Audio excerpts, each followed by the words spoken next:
தவுசு முருங்கன்றது நாய் கடிச்சாலும் சரி, மனுஷன் கடிச்சிட்டாலும் சரி, அதே சமயத்தில் எலி கடிச்சிட்டாலும் சரி. எலி கடிச்சிட்டாலும் கசிக்கு தண்ணியில் காலை வச்சுன்னு அதை வச்ச உடனே அந்த ரத்தம் வெளியே வந்துடும். எப்படி அது?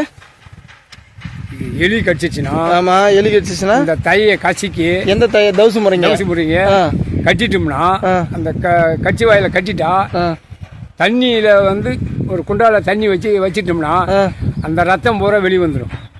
என்ன இப்படி சொல்கிறீங்க ஐயா? தவுசு முருங்கை முன்னாங்க காட்டினீங்களா? அதுவா? அதே தான். அதை அந்த காயத்தை தண்ணியில் வைக்கணுமா இல்லை வெறும் காலை தண்ணியில் வைக்கணுமா? இந்த தையை கசிக்கிட்டோம், காயத்தில் வச்சு போனோம். எலி கடிச்சிட்டு வச்சுட்டு கட்டிட்டு தண்ணியில் வச்சோம்னா அந்த விஷம் பூரா அதாவது நான் கேட்கறது என்னன்னா, காயம் ஆன இடத்துல அந்த தவுசு முறைங்க தழி நல்லா ஒட்ட அரைச்சி காயத்தில் வச்சிடணும். கசிக்கு வைக்கணும், அரைக்க தேவையில்ல. இப்போ கசிக்கு இதை வந்து கசிக்கு நெல் அது பாரு, நெல்லபடி கசிக்கு கசக்குன்னா சாறு வருமா? வந்து சரி, ஓகே.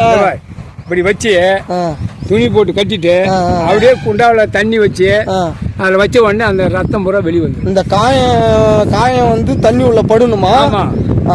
அதாவது தண்ணியில் வச்ச உடனே இந்த விஷத்தை இது ஈஸின்னு வந்துடும் வெளியே. நண்பரே, முக்கியமான ஒரு விஷயம், நம்ம மனுஷன் கடிச்சாலும் சரி, எலி கடிச்சாலும், மனுஷன் கடிச்சாலும், நாய் கடிச்சாலும் எவ்வளோ சிறப்பான ஒரு விஷயத்த நம் மக்கள் முன்னோர்கள் நமக்கு விட்டு போயிருக்காங்க பாருங்க. இந்த தவுசு முருங்கை இருக்குல்ல, தவுசு முருங்கையை வந்து நல்லா இந்த தழையை நல்லா ஒட்ட அரைக்கலாம், இல்லைங்க கையில் கசிக்கி அந்த இடத்துல காயத்தில் வச்சு கட்டிட்டோம்னா, ஒரு நாட்டு துணி எடுத்து கட்டிட்டு அந்த காயம் மறையிற அளவுக்கு தண்ணியில காலை வச்சுன்னா உள்ள இருக்கிற ரத்தம், அந்த விஷ ரத்தமே வெளியே வந்துருமா?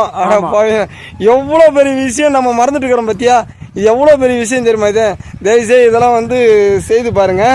யாருக்காவது நாய் கடிச்சிட்டாலும், இல்லை மாட்டுங்களுக்கு கண்ணுக்குட்டிக்கு எதனா நாய் கடிச்சிட்டாலும், எலி கடிச்சிட்டாலும் தயவுசெய்து சிறப்பான ஒரு வைத்தியம். இதெல்லாம் நம்ம வந்து சொல்றதுக்கு ஆள் இல்லை, நம்ம கிட்ட கத்துக்கிற மாதிரி இருந்தா சொல்லலாம். அப்படியே இப்ப நான் கேட்டேன், ஏன்னா நாட்டு வைத்தியம் எதனா இருந்தா சொல்லுங்க, நான் ஆளுங்களுக்கு மக்களுக்கு தெரிவிக்கிறேன் அப்படின்னா.